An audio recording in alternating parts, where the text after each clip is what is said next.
السلام علیکم عزتمنو ګروپان د اویس د قتل په باره کې داسې خبرې کړې دي چې خپله مسره په جارا باندې شوه او عزتمنو څه خبرې کړې زموږ دا ویډیو د سره تر اخره پورې وایه تاسو ته به پوره معلومات در ورسېږي د نوي معلومات دپاره د سره زموږ همدا چینل د سره سبسکرایب کړئ خوا کې سره د ټلۍ نشان ووهئ چې هره یوه نوي معلوماتي ویډیو تاسو ته په اسانۍ باندې در ورسېږي عزتمنو ګروپان هم د اویس د مور او پلار په غم کې ځان شریکي ویلي دي د چارسدي د پولیسو نه عمده کا غوښتنه ګروپان کړې ده ودې چې د چارسدي پولیس د زر ته زر د اویس قاتلان گرفتار کړي شي او چې گرفتار نه کړو شو نو موږ هم غواړو چې د اویس د قاتلانو په باره کې موږ هم احتجاج وکړو ځکه چې دا په موږ باندې یو فرض دی چې دا موږ وکړو چې یو مسلمان هم دی یو زموږ د خاورې بچی دی او چارسدي د سیمې ډېر پښتانه خلک باید چې د اویس قاتل ته زر ته زر گرفتار کړي شي او د اویس مور او پلار ته د زړه ډاډ ورکړی چې تاسو فکر مه کوئ موږ تاسو سره ولاړ یو ګروپان د اویس مور او پلار ته ویلي دي چې یعنی تاسو څه فکر مه کوئ موږ تاسو سره شا په شا باندې ولاړ یو نو الله تعالی دې وکړي چې دا قاتل ته زر ته زر گرفتار کړي شي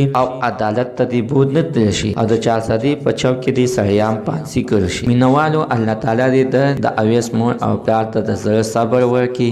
دا دې د زموږ نننۍ د ګروپانو د خولې وینا وه چې تاسو سره موږ شریکه کړه موږ نننۍ معلومات ته د دې پورې ته نوي معلومات دپاره د سره زموږ همدا چینل ته سره سبسکرایب کړئ خوا کې سره د ټلۍ نشان ووهئ هره یوه نوي معلوماتي ویډیو تاسو ته په اسانۍ باندې در ورسېږي